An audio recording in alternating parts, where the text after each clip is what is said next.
Hello students, this is Komal, your SST educator. Welcome back to your favorite channel Magnet Brains. Magnet Brains आपको provide कराता है high quality education, वो भी free of cost, kindergarten से लेके class 12 तक की सीबीएसई बोर्ड के कोर्सेज के साथ साथ आपको अदर स्टेट बोर्ड के भी कोर्सेज अवेलेबल है इन हिंदी मीडियम, जैसे कि UP board, Bihar board, Delhi board के कोर्सेज प्रॉपर सिस्टमैटिक वे में। कोई दिक्कत परेशानी आपको नहीं होगी। डेली प्रैक्टिस सेट्स के क्वेश्चंस भी मिलेंगे, तो भाई प्रैक्टिस भी करते जाइएगा। ई बुक्स और ई नोट्स के लिंक आपको डिस्क्रिप्शन बॉक्स में अवेलेबल है, तो भटकिएगा मत। हम क्या करेंगे? हम करेंगे मोस्ट इंपॉर्टेंट क्वेश्चन। आपको पता है किस काम आते हैं, मुझे बताने की जरूरत नहीं, आपको बहुत अच्छे से पता है किस काम आते हैं। अब जब आपको पता ही है तो आपको ये भी पता है मैं क्या कहूँगी। मैं यही कहने वाली हूँ ना कि लाइक कर दीजिए मेरे मोटिवेशन के लिए, और क्या कहूँगी कि शेयर कर दीजिए अपने क्लासमेट्स को और कॉमेंट कर दीजिए कि आप रेडी हैं। स्टार्ट करें हम भाई अपने जो मोस्ट इंपॉर्टेंट क्वेश्चंस के साथ। पहला क्वेश्चन वही फॉर्मेट चलेगा, वेरी शॉर्ट लॉन्ग टाइप, ठीक है। हमसे पूछा है पहला question, what are the constant reminders of our rich traditions of our respecting for diversity. भाई जो हम रिस्पेक्ट करते हैं, क्या है हमारा जो कॉन्स्टेंट रिमाइंडर की तरह हमें काम आता है, जो क्या करता है, जो हमारा ट्रेडिशन है, जो रिस्पेक्ट करता है हमारे डाइवर्सिटी की, जो हमारे इतनी विविधता है। आप बताइए क्या लगता है आपको, कौन सा ऐसा वो कॉन्स्टेंट रिमाइंडर है जो हमें मिलता रहता है। देखें, और पहली बात, आप लोगों ने शेयर करा कि नहीं करा? अभी तक कर दिया ना, ताकि वो भी आके जो इंपॉर्टेंट क्वेश्चंस का पार्ट बन सके। या नहीं करा, आपने सोचा नहीं हम ही पढ़ेंगे इंपॉर्टेंट क्वेश्चन। ऐसा नहीं करना चाहिए, जितनी हेल्प करोगे उतना अच्छा होगा, ठीक है। Songs and symbols that emerge during freedom struggle are constant reminders of a rich traditions of respect for diversity. क्या होता था फ्रीडम स्ट्रगल में, जो अलग अलग धर्म कास्ट के लोग हैं, जो उनके अपने सॉन्ग्स लाते थे, वो अपने अपने सिंबल्स यूज करते थे। क्यों यूज करते थे? प्रोटेस्ट करते थे ब्रिटिशर्स के अगेंस्ट, गुस्सा दिखाते थे, नाराजगी दिखाते थे कि हम आपके साथ नहीं है, आपका होना बहुत गलत है, आपको भगना पड़ेगा, जाना पड़ेगा, आपकी गुलामी से तंग आ चुके हैं, हम आपके अगेंस्ट प्रोटेस्ट कर रहे हैं। तो अपने अपने अकॉर्डिंग सॉन्ग्स सिंबल्स यूज करते थे। अलग अलग धर्म के लोग, ऐसा नहीं बोलेंगे सिर्फ हिंदूज ने प्रोटेस्ट करा या मुस्लिम्स ने करा, सबने करा ना। तो क्या दिखाते हैं? That emerge during freedom struggle, जो फ्रीडम स्ट्रगल के टाइम इमर्ज हुआ, यही बताता है हमारे लिए, कॉन्स्टेंट रिमाइंडर है कि कैसे हमारी जो ट्रेडिशन है, जो चीज़ें हैं, रिस्पेक्ट करते हैं हमारी डाइवर्सिटी की। क्यों? अगर ऐसा हो कि नहीं सिर्फ मुस्लिम्स ही कर सकते हैं प्रोटेस्ट, या हिंदू ही कर रहे हैं, या सिर्फ सिख कर रहे हैं, ऐसा नहीं ना, सब ने मिलकर करा, तो क्या बता रहे हैं हमारी डाइवर्सिटी की रिस्पेक्ट हो रही नहीं हो रही? हो रही है ना। आया समझ में? किन के थ्रू हुआ? सॉन्ग्स एंड सिंबल्स के थ्रू ड्यूरिंग फ्रीडम स्ट्रगल। आगे बढ़ जाए, फर्स्ट क्वेश्चन हमने कर लिया है, चल आगे बढ़ते हैं। What is Ladakh also known as? भाई जो लद्दाख है उसको और क्या बोलते हैं? बहुत ही इजी क्वेश्चन, बहुत ही इजी क्वेश्चन। क्या बोलते हैं लद्दाख को? चलो बताओ फटाफट से, क्या बोलते हैं लद्दाख को? मैं बताऊं? मैं ऑप्शन दूं आपको? क्या बोलते हैं? क्या हम उसे ये बोलते हैं कुछ? मैं बस लिख रही हूं, आप बता दीजिएगा।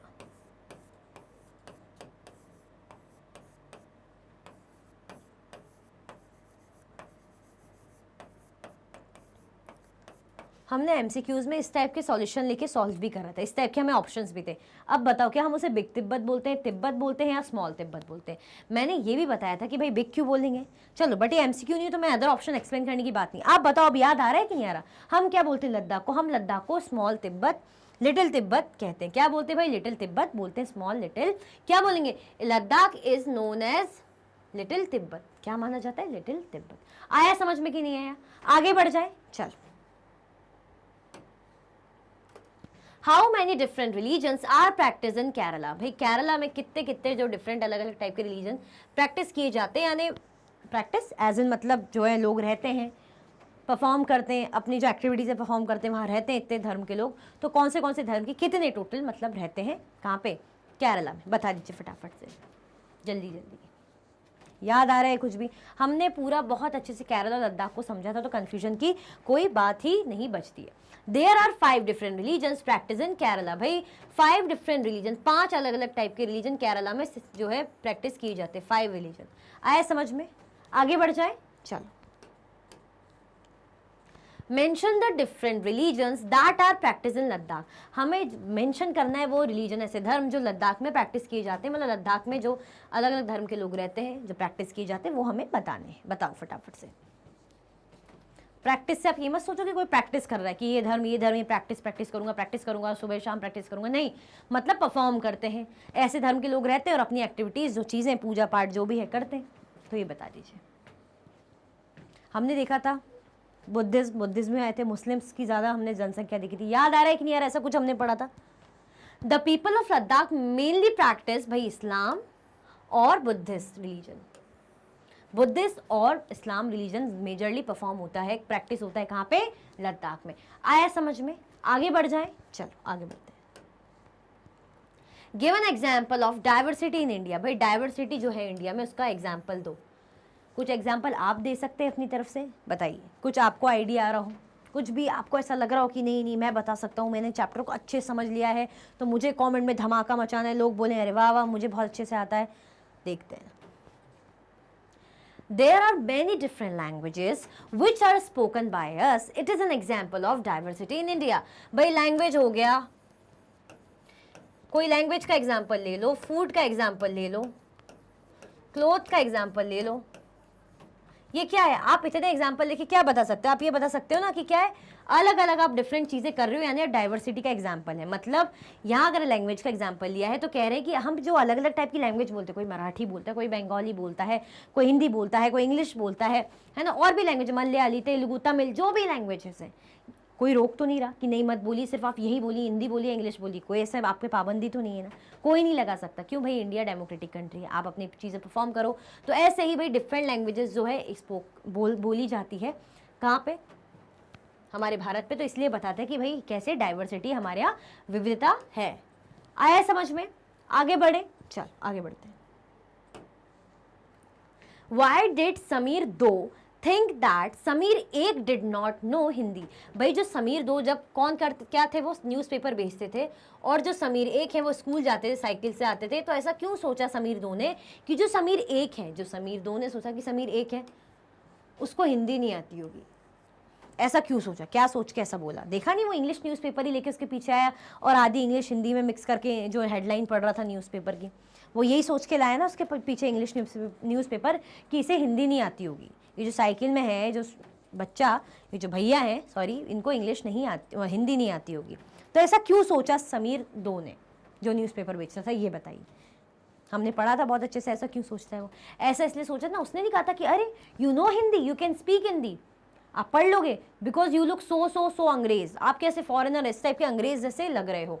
समीर एक लुक लाइक फॉरेनर, सो समीर दो thought that he did not know Hindi. भाई समीर एक को क्या लगा, समीर एक मतलब कैसा लगता था, फॉरेनर जैसा लगा उसको। तो समीर दो ने क्या सोचा कि भाई इनको हिंदी नहीं आती होगी, तो फॉरेनर है। आया समझ में? आगे बढ़ जाए, चलिए। What is sung by both Muslims and Buddhist together in Ladakh?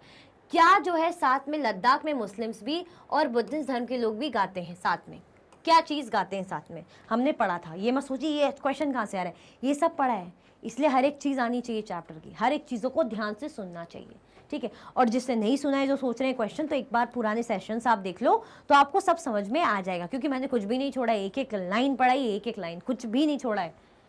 चलो बताओ फटाफट से, क्योंकि मैं क्वेश्चन ही ऐसे बनाती हूँ एमसीक्यूज़ के एक एक लाइन उठा के। तो जब एक एक लाइन उठा के बना रही थी, एक एक लाइन भी पढ़ाऊंगी ना, वरना बाद में आप बोलोगे मैम ऐसा तो पढ़ाया नहीं और क्वेश्चन तो आपने दे दिया। नहीं, वो रिस्क मैं नहीं लेती। चलो बताओ, देखते हैं। Local version of the Tibetan national epic, the Kesar Saga, are performed and sung by both Muslims and Buddhists. Kesar saga national epic है। वैसे एपिक नेशनल है किसका? ये तिब्बतन नेशनल एपिक है केसर सागा, जो लोकल वर्जन परफॉर्म करते थे और गाते थे कौन? Muslims and Buddhist. क्या गाते थे? क्या है, किस चीज़ की बात हो रही? केसर सागा। अगर मैं यहाँ पे लिख दूँ अलग से तो आपको दिख जाएगा केसर सागा, ठीक है। तिब्बतन नेशनल एपिक है। किसका? तिब्बत का या तिब्बतन नेशनल एपिक है केसर सागा, जिसे कौन मुस्लिम और बुद्धिस्ट मिलके साथ में गाते थे और परफॉर्म करते थे, ठीक है। और लद्दाख को हम क्या बोलते थे? लद्दाख को हम लिटिल तिब्बत बोलते हैं। याद आ गया? आगे बढ़ते हैं। वॉट इज चीना वाला? ये चीना वाला क्या होता है? पूना वाला? नहीं, हम ये नहीं बोल रहे किसी का सरनेम, हम तो ये बोल रहे चीना वाला क्या होता है, बता दीजिए। हमने देखा था ना, कुछ ऐसी चीज़ होती है जो चाइनीज़ लोगों जैसी केरला में यूज़ होती है, वहाँ पे यूज़ की जाती है, वही चीज़ को चीना वाला बोलते हैं। पर क्या चीज़ है वो आप मुझे बताएंगे। शायद वो होता है कि जो बर्तन जिसमें फ़िश फ्राई होती है वो होता है शायद, या राइस कल्टीवेशन को बोलते हैं, बताइए। या फिश नट्स को बोलते हैं, या मसाले को बोलते हैं, किसको बोलते हैं? जल्दी बताइए। चीना वाला क्या देखा था हमने? फिश नट, किसको बोलते हैं? फिश नेट्स को बोलते हैं। किसको बोलते हैं? हम फिश नेट्स को बोलते हैं। The fishing nets used in Kerala look exactly like the Chinese fishing nets and are called चीना वाला। हमने बोला था ना, मैंने अभी बताया कि जो चाइनीज फिशिंग नेट्स की तरह दिखती थी, तो वो फिशिंग नेट जो यूज होती केरला में, इसीलिए जो एग्जैक्टली उसका लुक आता था, तो हम क्या बोलते हैं? चीना वाला। क्योंकि हम बोलते हैं ना चाइनीज लोगों को चीनी लोग, चीन से आए हुए लोग चीनी लोग, तो ऐसे ही उन्होंने क्या नाम रखा? चीना वाला। क्यों? क्योंकि जो फिशिंग नेट्स ये यूज़ करते थे केरला में, वो सेम उसका जो एग्जैक्टली चाइनीज जो फिश नेट होती थी वैसे ही लगती थी। आ गया यार, आगे बढ़ जाएं। और ये बताओ, अभी तक आगे तो हम बढ़ ही रहे हैं, क्या आप लोगों ने अभी तक लाइक करा या नहीं करा, या भूल गए, या बिल्कुल भूल चुके हो कि लाइक करने वाली जैसी चीज़ भी होती है? अब याद आ गया होगा। How does intermixing of culture bring about something new and different? Explain. कैसे अगर अलग कल्चर, अलग चीज़ें हैं, मिक्स होती हैं, तो क्या वो क्या डिफरेंट लाता है? वो क्या वो बोरिंग लगता है, इंटरेस्टिंग लगता है, वेस्ट लगता है, या यूजफुल लगता है? आप बताइए। इंटरमिक्सिंग ऑफ, क्या बोला है आपको? इंटरमिक्सिंग ऑफ कल्चर मतलब अगर मैं हूँ, मैं फॉर एग्जांपल क्या हूँ? गुजराती हूँ। जस्ट आपका एग्जांपल के तौर पर, मैं गुजराती में पंजाब गई, तो मेरा जो कल्चर है मैं वहाँ उसकी चीज़ों में, पंजाब की चीज़ों में घुल मिल गई, तो क्या ये मेरे लिए बोरिंग होगा, बेकार होगा, वेस्ट होगा, या इंटरेस्टिंग होगा? तो यही हमें क्या करना है, ये हमें एक्सप्लेन करना है। देखते हैं। When people belonging to one place go to another place, then their language, cultures, religions also follow them. अब क्या होता है, जब कोई एक जगह से दूसरी जगह जाता है ना, तो वो अपना कल्चर, अपना धर्म, अपनी लैंग्वेज अपने साथ लेके जाता है। जाता है कि नहीं जाता है? अगर मैं पहाड़ी हूँ, मैं कहीं साउथ जगह पे जा रही हूँ, तो मेरी जो लैंग्वेज है, मेरा जो कल्चर है, जो मैं खान पान एकदम से तो छोड़ नहीं दूंगी कि अब मैं इस बॉर्डर पे आ गई हूँ, कोई मेरे रेस्ट्रिक्शन है, बिल्कुल छोड़ना पड़ेगा, जो तुम थी पहले वो भूल जाओ। ऐसा तो नहीं हो सकता, कोई पावर तो है नहीं, कोई जादू से तो होगा नहीं। जो मेरी चीज़ें हैं वो तो मैं बनाऊंगी कि भाई हमारे यहाँ तो ऐसा बनता है, हम पहाड़ी लोग ऐसा करते हैं, ऐसा पहनते हैं, ऐसा बोलते हैं, तो मैं बोलूँगी, वो मेरे साथ वो चीज़ जाएगी। अब जब वो मेरे साथ चीज़ जाएगी, जो दूसरे मुझसे बात करेंगे, जो वहाँ के लोग होंगे, थोड़ा बहुत वो भी ग्रैब करेंगे कि अच्छा तुम्हारे यहाँ ये बनता है, अच्छा इस वर्ड का मतलब बताना, अच्छा तुम ऐसा पहनती हो, और मैं उनसे सीखूंगी, अच्छा आप लोग यहाँ ये बनता है, ये खाते हो, ये लैंग्वेज बोलते हो, ये सॉन्ग गाते हो, तो मैं भी सीखूंगी। तो मिक्स होता है ना।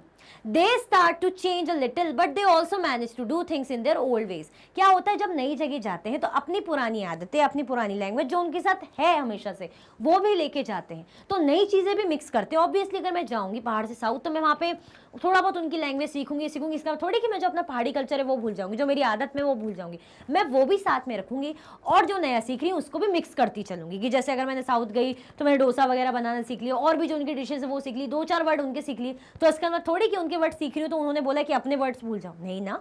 तो क्या बोल रहे हैं कि थोड़ा बहुत चेंजेस तो आते ही आते, डेफिनेटली आएंगे, वो होता ही है। मैंने खुद प्रैक्टिकली ये चीज़ महसूस की है। ठीक है, चेंज तो हो गए, बट आपका जो ओल्ड तरीका है उसको भी मैनेज करोगी। मतलब जो मेरा डिश है पहाड़ी, जो मेरी लैंग्वेज है, वो भी मुझे आ जाएगी। ऊपर से अब साउथ में मैं अगर रह रही हूँ तो वहाँ की लैंग्वेज, वहाँ के डिशेज, 2-4 चीज़ें वो भी मुझे आने लगेगी, तो मिक्स हो जाएगा। Their language, food, music, etc. become a mix of the old and new. भाई जो नया सीखा, जो पुराना था, वो सब मिक्स हो जाएगा, लैंग्वेज मिक्स होने लगेगी। जो खाती हूँ फूड, जो म्यूजिक जो सुनती हूँ, जो जहाँ सुनने को मिलेगा, जो चीज़ें यहाँ की चलती हैं, वो उससे मिक्स करने लगूंगी। इसका मतलब ये नहीं कि या तो ये नहीं करूँगी या तो वो बिल्कुल छोड़ दूंगी, ऐसा तो है नहीं, मिक्स हो जाएंगी चीज़ें। आया समझ में? आया समझ में कि नहीं आया? Therefore the mixing of culture brought something new and different. इसीलिए जो कल्चर ही मिक्स होता है ये बड़ा ही इंटरेस्टिंग होता है।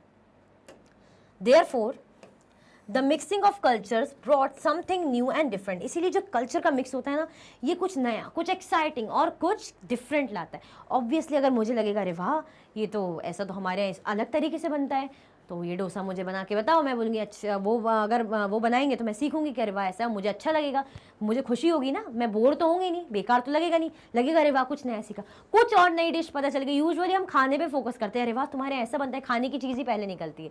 अगर हम लैंग्वेज तो ठीक है, या ड्रेसअप होगा या तो खाने की चीज़, या तो हमें ड्रेसअप अच्छा लगेगा, अरे वाह मैं भी पहनूंगी ऐसा, मैं भी खरीदूंगी, या तो खाने की चीज़ है कि अरे ये डिश आप क्या बनती है, मैं तो टीवी में देखती थी, फाइनली आज खाने को मिल रही, मुझे भी सीखना है, यहाँ पे बनती।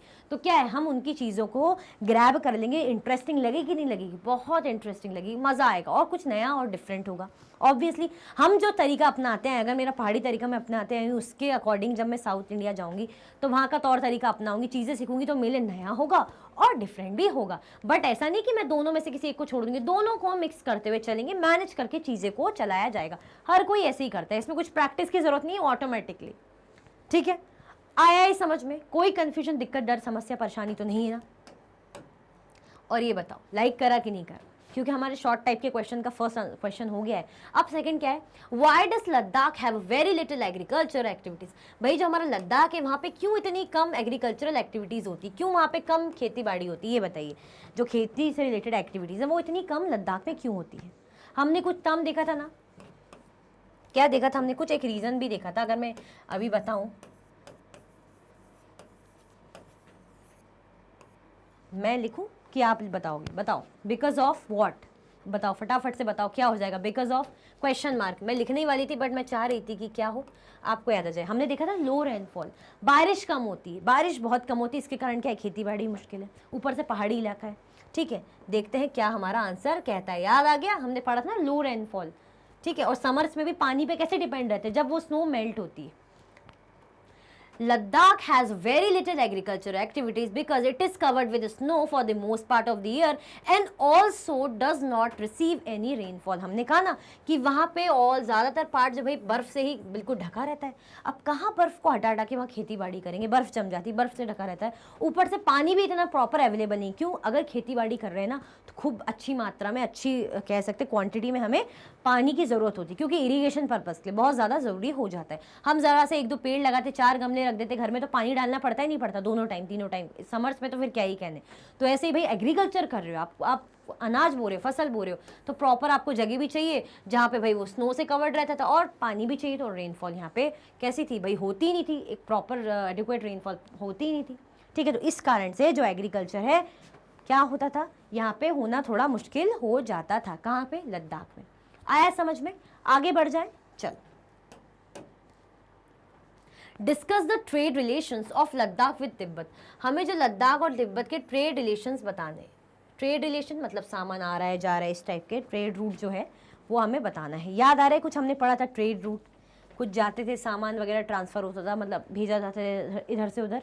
देखते हैं, Ladakh was considered as a good trade route as it had many passes through which caravans travel to Tibet. Ladakh हमने पढ़ा था कि लद्दाख भले स्नोई एरिया है, ऐसी जगह पे एग्रीकल्चर पॉसिबल नहीं है, बट इसका मतलब ये नहीं कि ट्रैवलर्स को या ट्रेडर्स को अट्रैक्ट नहीं करता, बहुत अट्रैक्ट करता है। क्यों अट्रैक्ट करता है, क्योंकि अच्छा एक ट्रेड रूट है यहाँ पे। क्या है, एक बहुत ही बढ़िया ट्रेड रूट। ट्रेड रूट मतलब जिस रूट के थ्रू, जिस रास्ते के थ्रू सामान जा रहा है, ट्रेडिंग हो रही है ना।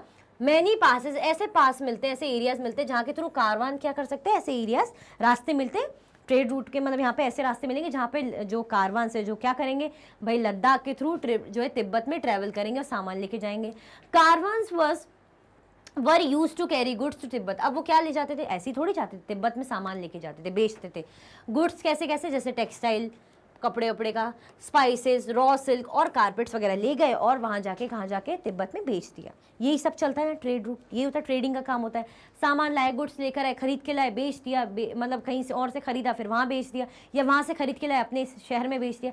इस टाइप का रूट चलता था ट्रेड रूट, और अच्छे खासे पासेस थे, इसलिए लद्दाख को एक अच्छा ट्रेड रूट कंसिडर किया जाता था। और ऐसे ही लद्दाख का किससे, लद्दाख से तिब्बत चीज़ें जाती थी, इसलिए इनका ट्रेड रिलेशन था। अब आया समझ में, याद आ गया, आगे बढ़े, चलो। What did Ibn Battuta write about Kerala? भाई इब्न बतूता ने, जो ट्रैवलर थे, अपने ट्रैवलॉग में केरला के बारे में क्या लिखा था, बताओ। याद आ रहा है कुछ, याद कर लो फटाफट से। नहीं याद आ रहा तो याद करने की क्या कर लो, कोशिश पूरी करो, भरपूर कोशिश करो, जल्दी बताओ।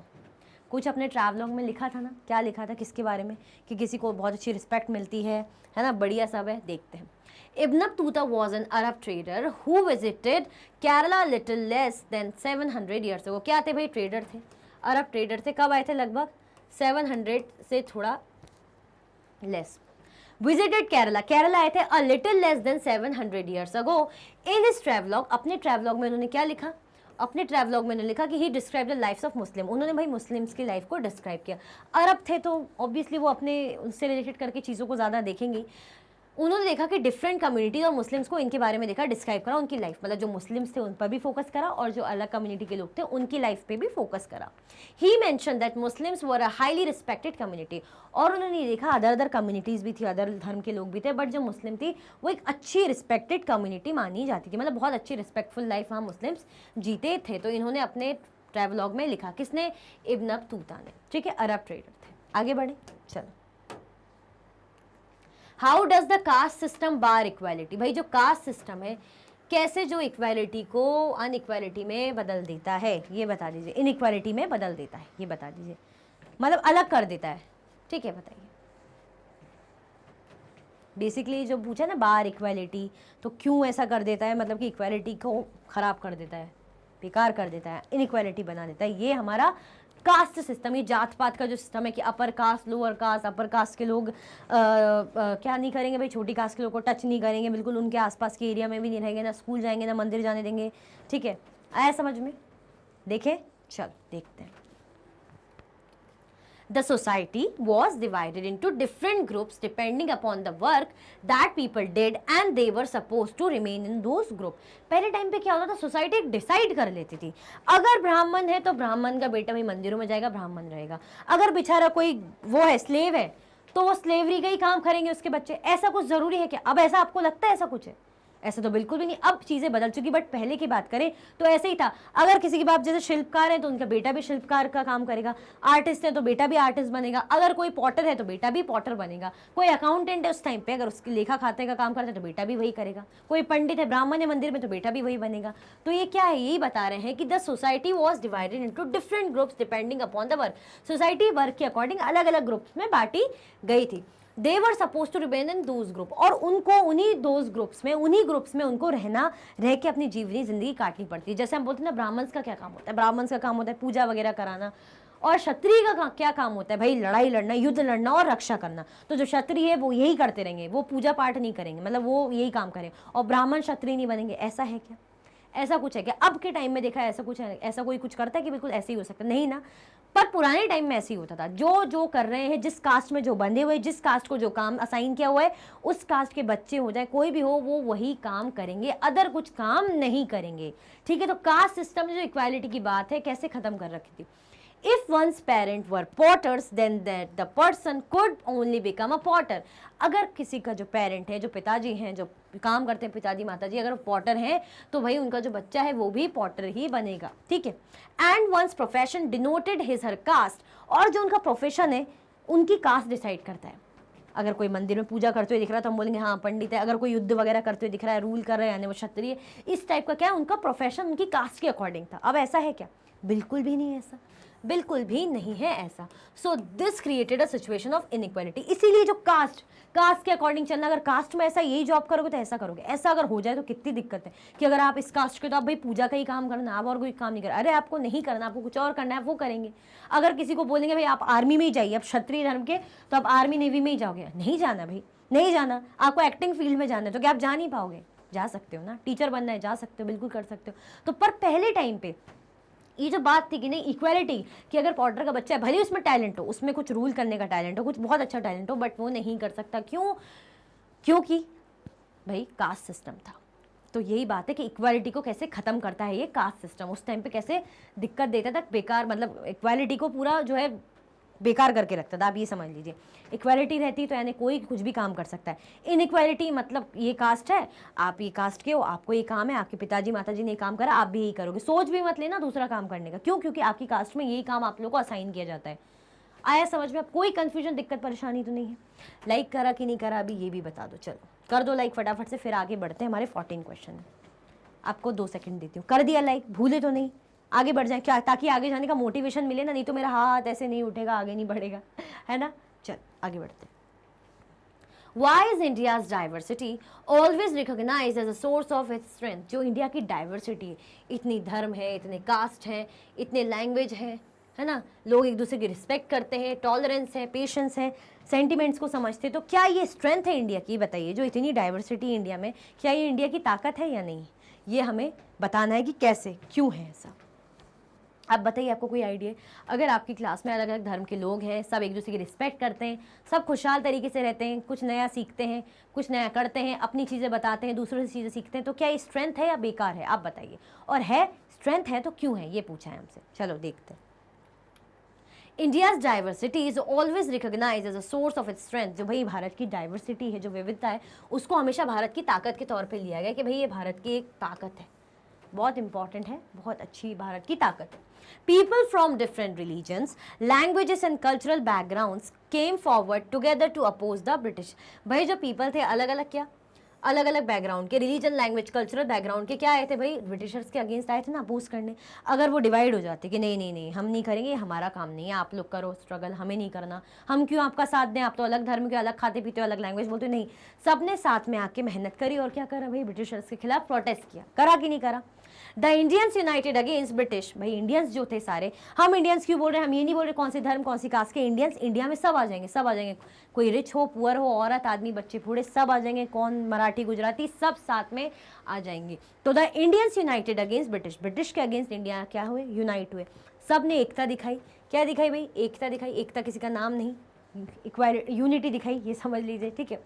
And they cherish the same goal to banish the British, banish मतलब बाहर कर देना, डिपोर्ट बोलते हैं ना, बाहर कर देना, ये वैनिश मत समझिएगा, बैनिश है, बैनिश का मतलब होता है बाहर कर देना, बाहर करवा देना, डिपोर्ट बेसिकली, तो ये इसका मतलब होता है। तो इनकी जो इक्वालिटी, इनका गोल यही था कि हम जो साथ में आ रहे हैं ना, हमारा एकमात्र फोकस, एकमात्र एम है हमारा कि क्या करना है, ब्रिटिशर्स को बाहर करना है, बस बहुत हो गई इनकी गुलामी, अब नहीं सही जाएगी, अब ज़्यादा ही हो रहा है, तो हम क्या करेंगे, साथ मिलकर इनको बाहर कर देंगे from India as soon as possible, जितना जल्दी हो सके हमें साथ में मिलना है, हमें नहीं देखना कौन कौन सी लैंग्वेज बोल रहा है, क्या खा रहा है, क्या पी रहा है, क्या पहना है, क्या उसकी सोच है, कौन सी पूजा कर रहा है, जो है नमाज पढ़ रहा है या प्रेयर कर रहा है या गुरुद्वारे जा रहा है, कोई मतलब नहीं हमें तो बस ये जो है इनको बाहर भगाना है ब्रिटिशर्स को।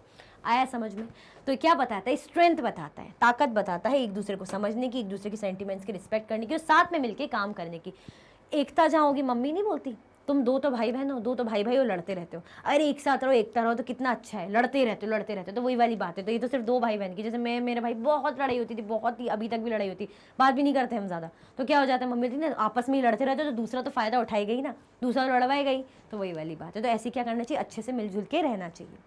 Who is credited with bringing Christianity to India, भाई किसको क्रेडिट दिया जाता है, जो क्रिश्चियनिटी, जो क्रिश्चियन धर्म लेकर आया इंडिया में, बताइए किसको क्रेडिट दें। क्रेडिट मतलब वो उधार वाला क्रेडिट नहीं, कौन सा वाला क्रेडिट, हम बोलते ना ये मैं आपको क्रेडिट देता हूँ, जैसे आप बोलोगे ना मेरे सोशल में बहुत अच्छे मार्क्स है, मैं अपना एक क्रेडिट कोमल मैम को देना चाहूँगा, यानी उधार नहीं देना चाहूँगा, मतलब मैं अपना एक, कहते हैं ना, उसका हिंदी वर्ड याद नहीं आ रहा, एग्जैक्ट हिंदी वर्ड मुझे याद नहीं आ रहा, अगर आपको याद आ रहा हो तो कमेंट में मुझे बताना, ठीक है। चलो देखते हैं, मज़ा ही आ गया सोच के, ऐसे मार्क्स तो आएंगे ही आएंगे, don't worry. The apostle of Christ, Saint Thomas, is believed to have come here nearly 2000 years ago and he is credited with bringing Christianity to India.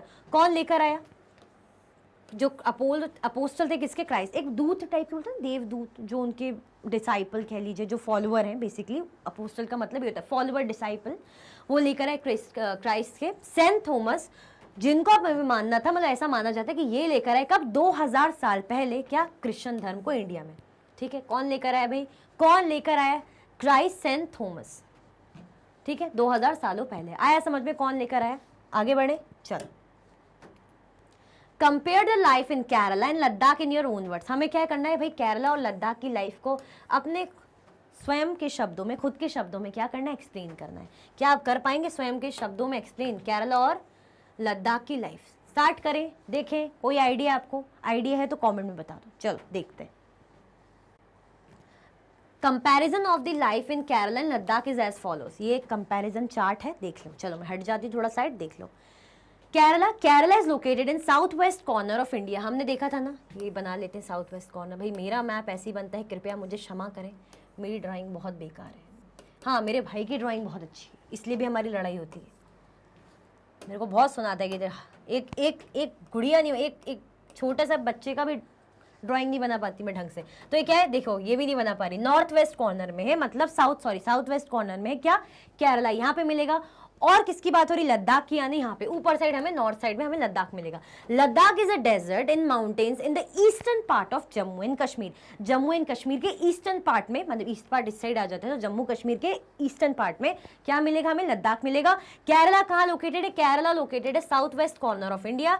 Ladakh जो डेजर्ट है वो है eastern part of Jammu and Kashmir. ये जान लिया हमने, देख लिया, इसको हटा दो, नहीं तो मैप देख देख के हंसते रहोगे तुम लोग। चलो okay. It is bounded by sea on one side and by mountain on other side. हमने डिस्कस किया था ना, हमने एमसीक्यूज में भी किया था, शायद आपको याद आ रहा हो कि केरला कैसा है, एक तरफ बढ़िया प्यारा सा, कितना मतलब कितनी अच्छी जगह हुई यार, एक तरफ समुद्र और दूसरी तरफ पहाड़।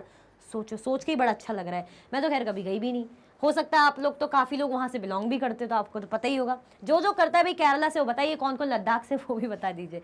चलिए, और कोई कोई कहाँ से भी वो भी बता दीजिए, ऐसा कुछ वो नहीं भाई, हम डाइवर्स कंट्री सबको समझते हैं अच्छे से। देखो, it is bounded by sea on one side, एक तरफ केरला के क्या मिलेगा, सी मिलेगा, दूसरी तरफ माउंटेन मिलेगा। हमने देखा ना, अंडरस्टूड है, जब केरला हम बोल रहे हैं कि इस तरफ है, ऐसे में है, तो ये क्या है, यहाँ पे सी है, इस तरफ है। हमने क्या बोला, हमें किस तरफ है, साउथ वेस्ट कॉर्नर में ना, तो वेस्ट इस साइड है, साउथ इस साइड है, इस तरफ है, इस तरफ सी है, और यहाँ पे मिलेंगे हिल्स यानी माउंटेन्स। किसकी बात कर रहे हैं हम, केरला की। It is covered with the snow due to Himalayan ranges. और जो लद्दाख है वो क्या है, वो बिल्कुल स्नो से कवर्ड रहता है, मतलब पहाड़ी एरिया है, माउंटेनियस एरिया है, हिली एरिया है, बट स्नो से कवर्ड रहता है। क्यों? क्योंकि भाई हिमालयन रेंज के कारण, हिमालय पड़ता है, हिमालयन पूरी रेंज रहती है उस साइड। आया समझ में? क्या देखा हमने, हमें दोनों का कंपैरिजन करना है। केरला कहाँ लोकेटेड है, साउथ वेस्ट कॉर्नर में इंडिया के। लद्दाख कहाँ लोकेटेड है, Jammu and Kashmir mountainous area है, जम्मू कश्मीर के ईस्टर्न साइड में। ये क्या है, केरला इस तरफ केरला के सी है, और इस साइड केरला के हिल्स है, माउंटेन्स है। जम्मू और लद्दाख के क्या हाल है, लद्दाख में तो भाई माउंटेनियस एरिया है। क्यों है, स्नो, पूरा स्नो स्नो रहता है, बर्फीला रहता है। क्यों? क्योंकि भाई हिमालयन रेंज के कारण। Fertile land and abundant rainfall have resulted in rice cultivation. भाई हम, अब आप तो खैर अभी तो 6 में है ना, अभी तो नहीं, हाँ, बट आप पढ़ेंगे आगे चल के कल्टीवेट जो क्रॉप्स के बारे में, तो पता चलेगा राइस को हर चीज़ बहुत ज़्यादा चाहिए होती है, बहुत नाटक होते हैं राइस के, बहुत ही ज़्यादा डिमांडिंग होती है। यूजुअली हम राइस को इतना डिमांड भी तो करते हैं, चावल सबको लगभग पसंद होते हैं, तो उसको पता है ये जनता मुझे पसंद करी ना, तो मैं भी अपनी डिमांड ज़्यादा रखूँगी। उसको हाई रेनफॉल चाहिए होती है, बहुत बढ़िया एडुकेट रेनफॉल, और बहुत ही अच्छी क्वालिटी की मिट्टी भी, फर्टाइल सॉइल चाहिए रहती है। अब बात आ जाती है, हम राइस कल्टीवेशन की बात करें, कहाँ पे, केरला में होता है, तो वहाँ का लैंड कैसा है, बढ़िया फर्टाइल लैंड है, और रेनफॉल भी बहुत बढ़िया मात्रा में होती है, बहुत बढ़िया क्वांटिटी में कह लीजिए रेनफॉल होती है वहाँ पे। कहाँ पे, केरला में बढ़िया रेनफॉल होती है, कोई दिक्कत नहीं है, राइस कल्टीवेशन के लिए बहुत बढ़िया है। बात करें कहाँ की, लद्दाख की, people here keep sheep in the region produce pashmina wool. यहाँ पे क्या खास है, यहाँ पे भाई पीपल क्या करते हैं, पश्मीना वूल के लिए शीप वगैरह रखते हैं, ताकि उन्हें क्या मिले, पश्मीना ऊन। Fishing is main occupation here and probably people eat fish and rice. यहाँ पे फिशिंग बहुत ही मेन ऑक्यूपेशन है, कह लीजिए ज़्यादातर होता है, और लोग फिश खाते हैं और राइस खाते हैं, राइस कल्टीवेशन तो हो ही रहा है। The people eat meat and milk product such as cheese and butter. और यहाँ पे लद्दाख में मीट खाते हैं और मिल्क खाते हैं, जैसे, और जो मिल्क प्रोडक्ट क्या क्या हो गया, चीज़ हो गया और बटर हो गया। आया समझ में? हम क्या कर रहे थे, हम सिंपल लद्दाख और केरला को कंपेयर कर रहे थे, जो कि हमने पढ़ा। बट हाँ, इसमें एक चीज़ और अब ऐड कर सकते हैं आप चाहें, क्योंकि हमने पढ़ा है। क्या ऐड कर सकते हैं, यहाँ पे रेनफॉल होती थी, यहाँ पे कैसी होती थी, लो रेनफॉल, या बिल्कुल ही ना के बराबर। यहाँ पे अच्छी रेनफॉल हो रही है, अबेंडेंट रेनफॉल हो रही है, और यहाँ पे लो रेनफॉल होती थी। पढ़ा था ना हमने, इसलिए एग्रीकल्चर भी पॉसिबल नहीं होता था। क्या देखा हमने, किसके बारे में देखा, हमने देखा, किसको देखा, हमने केरला और लद्दाख को कंपेयर किया। आया समझ में? आगे बढ़ जाए, चलो। How does Jallianwala Bagh massacre reflect unity in diversity. जो जालियनवाला बाग मैसेकर हुआ था, कैसे वो बता रहा है कि यूनिटी है डाइवर्सिटी में। हमने देखा था ना, अगर हम वैसे भी याद करें तो हम डिस्कस करेंगे, क्योंकि अलग अलग धर्म के लोग थे जिन्होंने प्रोटेस्ट करा था इसके, किनके, ब्रिटिशर्स के अगेंस्ट। उनको मार दिया गया, ओपन फायर करा, किसने, जनरल डायर ने ओपन फायरिंग कराई, अमृतसर में हुआ था। बिल्कुल ये नहीं देखा बच्चे बूढ़े किस धर्म के, बस फायरिंग। और फायरिंग में ये भी हम नहीं बोलेंगे कि सिर्फ मुस्लिम्स मरे या इंडिया वो जो हिंदूज मरे या सिख मरे, नहीं, सब जो थे, जो भी थे वहाँ इंक्लूडेड थे, मरे हुए थे, या क्या हुआ था, उनको मार दिया गया था कह लीजिए, और घायल थे, घायल हो गए थे, इंजर्ड हो गए थे, बट सभी थे ना। हम ये नहीं कह सकते कि एक जन गए थे, सभी थे। जो सॉन्ग गाया गया था उसमें भी सबके बारे में था ना, कि भाई जो खून बहा है, जो ब्लड फ्लो हुआ है, किसका, हिंदू मुस्लिम सब साथ में मिलके, यानी ये बता रहा था ना, यही हमें बताना चाह रहा था कि सारे धर्म के लोग इंक्लूडेड है, सबने अपना खून बहाया है। आगे बढ़े, देखें, चलो इसका आंसर देखते हैं। Jallianwala Bagh massacre happened in Amritsar, in which a British general opened fire on a large group of unarmed, peaceful people, killing many and wounding even more. भाई जो जालियनवाला बाग हुआ था उसमें ये हुआ था, मतलब मसाइकर हुआ था, उसमें अमृतसर में हुआ था। जो ब्रिटिश जनरल थे वो आए, उन्होंने ओपन फायर कर दिया लार्ज ग्रुप में। अब जो ग्रुप के लोग थे तो प्रोटेस्ट करने आए थे, डिस्कशन करने आएंगे, प्रोटेस्ट कर रहे होंगे, बातें भी कर रहे होंगे, उनके हाथ में तो हथियार वथियार कुछ था नहीं, ठीक है। तो भाई अनाम लोग, मतलब अनाम, बिल्कुल निहत्ते कह लीजिए, बेसिकली पीसफुल पीपल, जो शांति से भाई प्रोटेस्ट जो भी कर रहे होंगे, उनको मार डाला, और भाई इवन तो क्या हुआ, घायल भी हो गए, ठीक है। Men and women, Hindu, Sikh and Muslim, rich and poor had gathered to protest against the British. देखिए जो बात मैंने बोली वो यही है कि औरत आदमी आए, हिंदू, सिख, मुस्लिम और रिच हो चाहे पुअर हो, सब साथ में आए और ब्रिटिशर्स के खिलाफ प्रोटेस्ट किया। तो ये क्या दिखा रहा है? ये यूनिटी दिखा रहा है कि नहीं दिखा रहा? फ्रीडम स्ट्रगल के खिलाफ ये यूनिटी दिखा रहा है। और यूनिटी किसकी है? ये सब डाइवर्स लोग हैं। डाइवर्स कैसे बना रहे? कोई अलग धर्म का है, कोई अलग कास्ट का है, दिखा रहा है ना। किसी की लैंग्वेज अलग है, किसी का पहनावा, किसी की थोड़ी सी सोच अलग हो सकती है, सोचने का तरीका अलग हो सकता है, बट अपने देश को आज़ाद करने के लिए, फ्रीडम प्रोटेस्ट करने के लिए सब साथ में आए ना। देखा, लिखा है ना, man, women, Hindu, Sikh, Muslim, rich and poor had gathered to protest against the British. After this incident a song was sung which included line that said, एक सॉन्ग भी इंक्लूड किया गया जो मैंने अभी जस्ट बताया, और उसमें क्या थी? एक लाइन भी थी जो हमें बता रही थी कि भाई यूनिटी है। क्या? The blood of Hindus and Muslims flow together today. मतलब जो भाई ब्लड फ्लो हुआ है मुस्लिम, हिंदूज और भी है, बट उन्होंने मेन ये लेके बोला कि जो सारे लोगों का, जो अलग अलग धर्म से जो साथ में मिलकर आए थे, सब लोगों का खून आज बहा है। Thousands of people were killed, इतने हज़ारों की तादाद में लोग मरे हैं। क्यों मरे? मतलब क्यों आए थे? भाई प्रोटेस्ट करने आए थे। किसके खिलाफ? जो ब्रिटिशर्स के खिलाफ। उन पर ओपन फायर हुआ। ओपन फायर में ये नहीं काउंट कर सकते कि भाई कौन से धर्म के कितने थे, एग्जैक्ट कौन से धर्म के कितने थे, हम ये गिनेंगे क्या?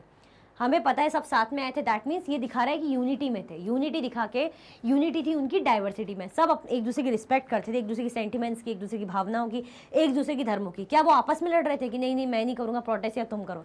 ऐसा तो कुछ भी नहीं था। This shows how Indian prove that whatever caste, creed, religions, culture we belong to, we are one and united to do anything for our motherland। मतलब जब बात आ जाती है हमारे भारत देश की, हमारे मदरलैंड की, हमारी मातृभूमि की, तो हम सब एक है। तब हम नहीं देखेंगे हम कौन सी कास्ट के हैं, कौन से क्रीड, कौन से रिलीजन, कौन से कल्चर, कहाँ से बिलोंग करते हैं, हम वो नहीं देखेंगे। हम क्या देखेंगे? बस हमें हमारे भारत माता के लिए, हमारी जो है भूमि के लिए क्या करना है?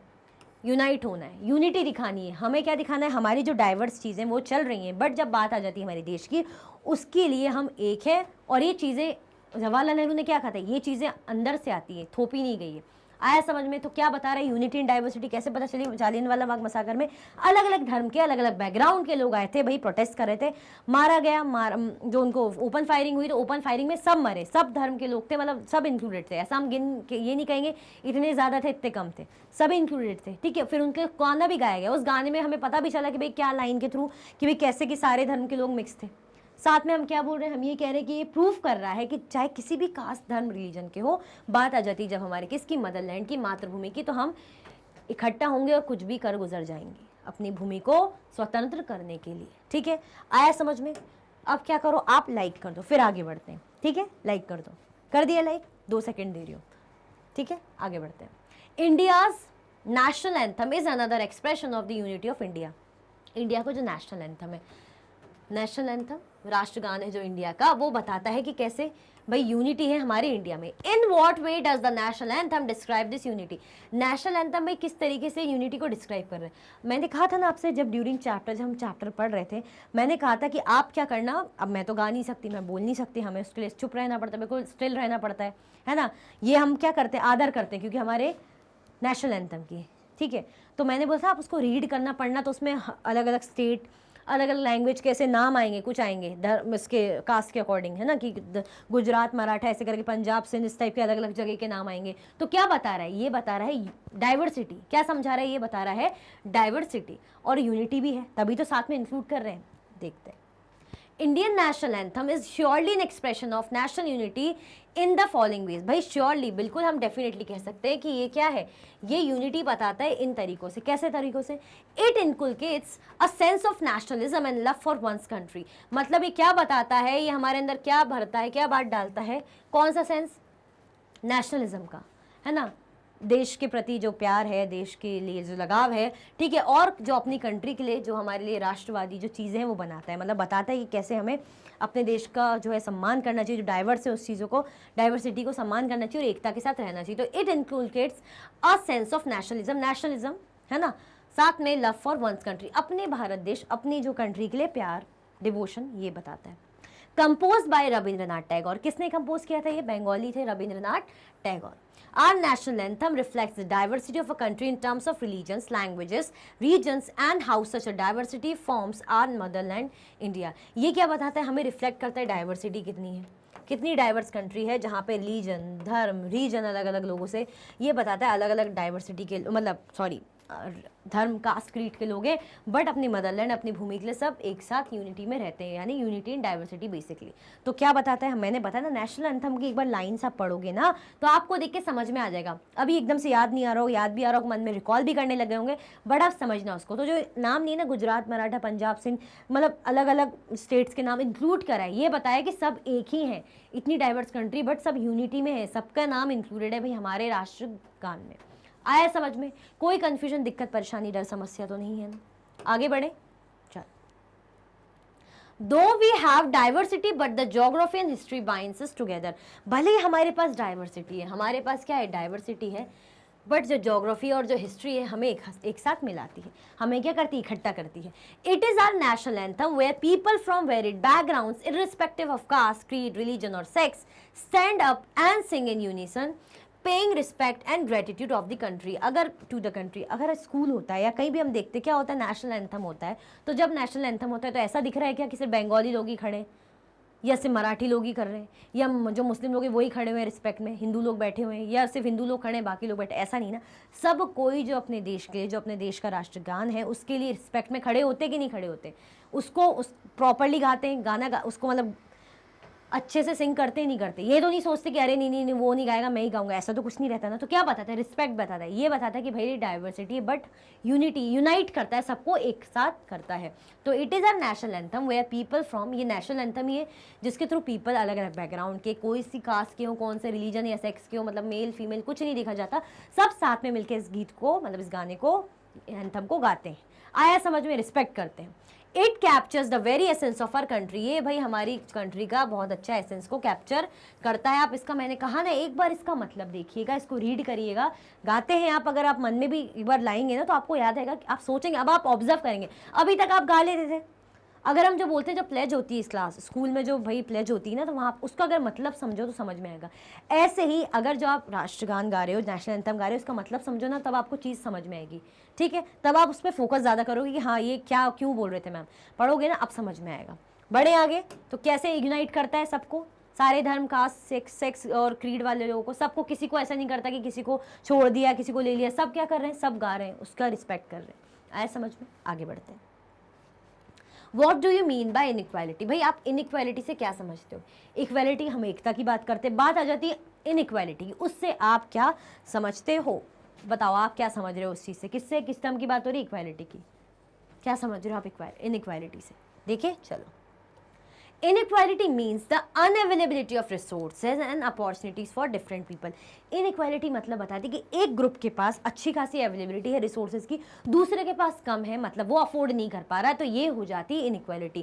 मतलब inequality means the unavailability of resources और opportunities for different people। मतलब अगर मेरे पास अपॉर्चुनिटी नहीं है, रिसोर्सेज नहीं है, तो मैं क्या हूँ? मेरा बैकग्राउंड लो है, मैं नहीं अर्न कर पा रही, अफोर्ड नहीं कर पा रही, बट मेरी फ्रेंड है, उसके पास अपॉर्चुनिटी, पैसा है, ठीक है, रिसोर्सेज हैं, तो क्या कर पा रही? वो अच्छे बैकग्राउंड पे, अच्छे अपर मिडिल लेवल या रिच बैकग्राउंड पे, तो क्या दिखा रही है? इनइक्वालिटी बता रही है। The caste system is an example of inequality. और अगर बात करें अपॉर्चुनिटी से रिलेटेड, तो कास्ट सिस्टम क्या है? कास्ट सिस्टम तो बहुत बड़ा एग्जाम्पल है इनइक्वालिटी का। हमने देखा था ना चैप्टर में कि कैसे अगर पॉटर है तो पॉटर, जो पेरेंट पॉटर है तो बेटा भी पॉटर ही बनेगा। क्यों? क्योंकि हर कास्ट को एक काम असाइन करके रखा था कि जो मैंने बताया था, जो ब्राह्मण है वो पूजा करेंगे, जो क्षत्रिय है वो भाई युद्ध वगैरह करने का काम करेंगे, जिनका काम होगा भाई स्वीपर ये सब करने का तो वो ये काम करेंगे, जिनका काम होगा घड़े वगैरह बनाना या किसी का काम होगा अकाउंट्स वगैरह संभालना तो वो वही काम करेगा। तो बेसिकली क्या है, हर कास्ट के अकॉर्डिंग काम असाइन करके रखा था। मतलब अगर कोई दूसरी चीज़ में टैलेंटेड है, वो अच्छा कर सकता है तो नहीं कर जाने देंगे। क्यों? क्योंकि आप इसी कास्ट के, आप यही काम करोगे, इससे ज़्यादा ऊंचा उठने की कोशिश मत करना, जो है वही दिया है वही करो, दूसरी चीज़ नहीं कर सकते। तो क्या बता रहे? इनइक्वालिटी बता रहे। मतलब अगर मेरे पास टैलेंट है और मुझे कहा जा रहा है कि भाई आप बस क्या करो आप बैठ के, बस क्या करो भाई, घड़े वगैरह ही बनाओ, यही काम करो। बट मुझ में टैलेंट है अकाउंटेंट होने का, या मुझ में युद्ध लड़ने का बढ़िया सा टैलेंट है, नहीं कर सकती क्योंकि आपकी कास्ट को यही काम करना है। तो ये गलत है ना, अपॉर्चुनिटी नहीं मिलती। Inequality has various forms like economic inequality and social inequality. Inequality की बात करें तो इकोनॉमिक यानी पैसों की टर्म में, मॉनेटरी की टर्म्स में, कि भाई कोई अच्छे स्टैंडर्ड का है, किसी के पास पैसा कम है, या सोशल इनइक्वालिटी, भाई सोसाइटी के हिसाब से कह लिया जाए। Inequality, economic inequality comprises all disparities in the distribution of economic assets and income। भाई ये क्या इंक्लूड करता है? इकोनॉमी मतलब मॉनेटरी टर्म्स, इनकम की बात हो जाती है, तो मतलब कैसे ये बताता है कि किस तरीके से इकोनॉमिक चीज़ें जो डिस्ट्रीब्यूटेड है। Social inequality refers to the lack of social equality where individuals in a society do not have equal social status, adequate provisions of healthcare facilities।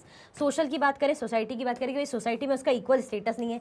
मतलब एक ही सोसाइटी में हम देखते हैं तो कोई अच्छे गरीब होता है, मतलब हमारी सोसाइटी में आसपास के नेबरहुड में देख लें तो हम ये देखेंगे कुछ लोग अच्छे रिच होते हैं और कुछ लोग कैसे होंगे जो बेचारे अफोर्ड नहीं कर पाते होंगे चीज़ें, या ठीक ठाक बिल्कुल लोअर, मतलब ठीक ठाक काम चलता होगा, बस चल रहा है। और कुछ लोग होते होंगे बहुत बढ़िया, किसी के पास एक गाड़ी, उसी में 4-5 लोग जैसे जैसे बैठ के जा रहे हैं, और किसी के पास घर में 4 लोग हैं और 5-5 6-6 गाड़ी हैं, तो वो अफोर्ड कर पा रहे हैं। तो ये क्या बताता है? इनइक्वालिटी सोशल के टाइप में कह लीजिए। और इकोनॉमिक, जो भाई इकोनॉमिक एसेट्स, जो इकोनॉमिक चीज़ें मॉनेटरी टर्म्स में, इनकम अर्निंग के टर्म पे, तो ये हमें इकोनॉमिक इनइक्वालिटी बताता है। तो बेसिकली इनइक्वालिटी का मतलब ये होता है, ये मत समझिएगा इनइक्वालिटी मतलब कोई अलग धर्म अलग कास्ट का नहीं। इनइक्वालिटी का मतलब आपको अपॉर्चुनिटी कितनी मिल पा रही है, आपको कितना मौका मिल रहा है, आपके पास कितनी रिसोर्सेज है, तो ताकि आप अपने आप को प्रूव कर पाओ। जब वो मिल ही नहीं पा रहा, अपॉर्चुनिटी नहीं मिल रही। स्पेशली इसका एग्जांपल क्या है? Caste system. जैसे मैंने बताया ना, अगर कोई अकाउंटेंट है तो उसकी कास्ट वही है, वो वही काम करेगा और कुछ नहीं कर सकता। उसका मानो कि मैं ब्राह्मण बन जाऊँ, ब्राह्मण बन के पूजा करूँ, मतलब मैं मंदिरों में पूजा करा, वो नहीं करेगा। भाई तुम्हारा यही काम है, तुम यही करो। अगर कोई बेचारा जो स्वीपर का उसका काम करता है तो दूसरे काम नहीं करेगा। तो ये क्या है? कास्ट सिस्टम ने इनइक्वालिटी फैला रखी थी, मतलब जो कास्ट है उसी के हिसाब से काम करो, वही ऑक्यूपेशन तुम्हारा था, तुम्हारे बच्चों का भी वही रहेगा, तुम्हारे माता पिता का भी वही था। तो ये क्या थी? इनइक्वालिटी फैलाई हुई थी, जिसका अच्छा खासा एग्जाम्पल है, हमने देखा कास्ट सिस्टम। क्या था भाई? Caste system. आया समझ में कि क्या होती है इनइक्वालिटी? अगर हम इनइक्वालिटी की बात करें, जो जैसे हमने समीर 2 का एग्जाम्पल देखा था, कहानी पढ़ी थी, हमने क्या देखा था? जो समीर 1 है वो स्कूल जा पा रहा था, इंग्लिश बोल पा रहा था, साइकिल में था। बेचारा समीर 2, उसके पास अपॉर्चुनिटी नहीं थी, उसके माँ बाप अफोर्ड कर पा रहे थे। वो बेचारे फटे पुराने कपड़े पहन के अपनी मम्मी के साथ पहले से ही पेपर बेचने लग गया था। धीरे धीरे वो अकेले ही मैनेज कर लेता था। और कितना छोटा था वो, समीर 1 को भैया बोल रहा था, यानी वो खुद छोटा होगा कि नहीं होगा। और उसने ये भी कहा था कि मैं कभी स्कूल ही नहीं गया और सब्जेक्ट क्या होता है मुझे तो इसका मतलब भी नहीं पता। तो क्या है? ये इनइक्वालिटी की बात है। हाँ, वो चीज़ और थी कि उसकी लैंग्वेज अलग है ना, वो उसका बैकग्राउंड अलग है, वो हिंदू था, वो मुस्लिम था, तो वो डाइवर्सिटी में आ जाता है। बट अगर बात करें कि वो स्कूल नहीं जा पा रहा, बेचारा न्यूज़पेपर बेच रहा है, दूसरा स्कूल जा रहा है, बढ़िया पढ़ा लिखा है, तो ये इनइक्वालिटी की बात आ जाती है। क्या आपको ये समझ में आया क्या होती है इनइक्वालिटी? आ गया ना? चलो आगे बढ़ते हैं। Why are pashmina shawls expensive? भाई जो पश्मीना शॉल है इतने ज़्यादा एक्सपेंसिव, कॉस्टली क्यों होते हैं, इतने महंगे क्यों होते हैं? क्या ऐसा है उनमें खास कि महंगे होते हैं? हमने देखा था ना कि भाई ये लद्दाख में होते हैं, जो शीप गोट उस पर से निकाले जाते हैं, जो उनका ऊन होता है, फिर क्या होता है उसमें थोड़ा सा मेहनत लगती है, काफ़ी ज़्यादा प्रॉपर तरीके से होता है, उसको टेक्निक लगती है। और कहाँ होता है वोवन, कहाँ इसको बुनाई की जाती है? ज़्यादा करके कश्मीर में। चीफली इसका जो काम होता है बुनाई वगैरह का कश्मीर में होता है। चलो देखते समझते हैं। People here keep sheep and the sheep in this region are special because they produce pashmina wool। People क्या रखते हैं भाई? sheep रखते हैं, और जो sheep है इस एरिया की, इस रीजन की, क्या है? स्पेशल है। क्यों? क्योंकि वो प्रोड्यूस करती पश्मीना ऊन। ठीक है। This wool is price and pashmina shawls cost a lot of money. और ये जो वूल है, जो ऊन है, वो क्या है भाई? बहुत ही अच्छे महंगे रहते हैं। और इसी कारण जब बोलते थे जब रॉ मटेरियल ही महंगा है तो जो प्रोडक्ट बनेगा वो महंगा होगा कि नहीं होगा। मतलब अगर मैं इस पेन के लिए प्लास्टिक खरीदने गई, वो मुझे बहुत महंगा मिल रहा है, तो मैं पेन की कीमत भी महंगी रखूंगी कि नहीं रखूंगी? आया समझ में कि नहीं आया? मतलब आप ये समझ लीजिए कि आपको रबड़ी बना के मार्केट में बेचनी, मिठाई बना के मार्केट में बेचनी, अब आप दूध खरीदने जाएंगे, दूध के पैकेट्स ही आपको बहुत महंगे पड़ रहे हैं। तो जब वो बन के आएगा, वो आपने महंगे में खरीदे, तो आप प्रोडक्ट भी महंगा बिकेगा कि नहीं बिकेगा? तो ऐसे ही भाई इसके लिए बात बहुत मेहनत लगती थी। तो जो वूल है वो बहुत अच्छे कॉस्टली रहते हैं। तो अब जब वूल ही इतने कॉस्टली, तो उनका जो शॉल बनेगा तो उनकी भी प्राइस अच्छी खासी होगी ही नहीं होगी? जैसे हम कहीं जाते हैं तो हम देखते हैं कश्मीरी जो आइटम्स होते हैं, जो कपड़े होते हैं, काफ़ी ज़्यादा कॉस्टली रहते हैं। जो हमारे एरिया में जैसे कुछ मेला वेला लगता है, हम जाते हैं तो क्या होता है, कश्मीरी जो आइटम्स होते हैं ना बहुत कॉस्टली रहते हैं, बहुत बढ़िया बढ़िया गर्म सूट, बहुत बढ़िया अच्छी क्वालिटी अच्छी रहती है, बट क्या रहता है क्वांटिटी, प्राइस अच्छी खासी हाई फाई रहती है। The people in Ladakh carefully collect the wool of the sheep and sell this to traders from Kashmir। क्या करते हैं वो? बहुत ही ध्यान से, बहुत ही तरीके से वूल को कलेक्ट करते हैं, किसमें से? शिप में से, शीप में से, मतलब भेड़ में से। और क्या करते हैं भाई, ट्रेडर्स जो है कश्मीर के ट्रेडर्स से, जो व्यापारी वहाँ बेच देते हैं। Pashmina shawls are chiefly woven in Kashmir. और जब कश्मीर के ट्रेडर्स को बेच रहे हैं तो वहाँ बनने बुनाई वगैरह का काम जो शॉल का है वो ज़्यादातर कह लीजिए मेनली कश्मीर में होता है। तो क्यों महंगे, ये इसीलिए महंगे क्योंकि बड़ी मेहनत से इनको निकाला जाता है। ये स्पेशल जो अब कह लीजिए जो शीप है वो पालते हैं, उनकी जो वूल रहती है उसको निकाला जाता है। ये वूल ही काफ़ी ज़्यादा महंगे रहते हैं, इसीलिए प्रोडक्ट की प्राइस ही, रॉ मटेरियल जब कच्चा माल ही महंगा होगा तो जो फिनिश प्रोडक्ट निकल रहा है, फाइनल प्रोडक्ट है, वो भी महंगा ही होगा। तो इसीलिए जो शॉल महंगे रहते हैं। फिर क्या होता है, वो निकालते हैं वूल, उसको बेचते हैं कश्मीर के ट्रेडर को बेचेंगे तो ट्रेडर ने यानी खरीदा, वैसे ही महंगा और खरीद रहा है, फिर वो बना के दे रहा है तो खर्चा वगैरह ऐड करके वो महंगे बिकते हैं। आया समझ में, चीफली कहाँ ये बुने जाते हैं, कश्मीर में बुने जाते हैं। आया समझ में, कोई कंफ्यूजन दिक्कत तो नहीं। और ये बता दीजिए हमारे 20 क्वेश्चन हो गए, क्या आपने अभी तक लाइक किया कि नहीं किया, कि बस नहीं करेंगे, हमने सोच रखा है, हमने आज कसम ही खा ली कि हम लाइक ही नहीं करेंगे, कर दिया ना। चल इसी के साथ आपके जो है MCQs, जो MIQs most important questions and होते हैं। और MIQs हमने इससे पहले, मतलब जो MCQs है इससे पहले करे, उससे पहले हमने क्या करे, चैप्टर को कंप्लीट करा। तो मुझे अब उम्मीद है कि सब कुछ बहुत अच्छे समझ में आ गया हो, कन्फ्यूजन की कोई गुंजाइश नहीं होगी। तो क्या करना, कॉमेंट में मुझे ज़रूर बताना, कुछ भी डाउट हो वो भी बताना, ताकि मुझे पता चले कि क्या दिक्कत परेशानी है। ठीक है, इसी के साथ ये वीडियो एंड होती है। अगर आप और भी वीडियो के लेक्चर्स देखना चाहते हैं तो मैग्नेट ब्रेन्स के यूट्यूब चैनल, एप्लीकेशन और वेबसाइट पर देख सकते हैं।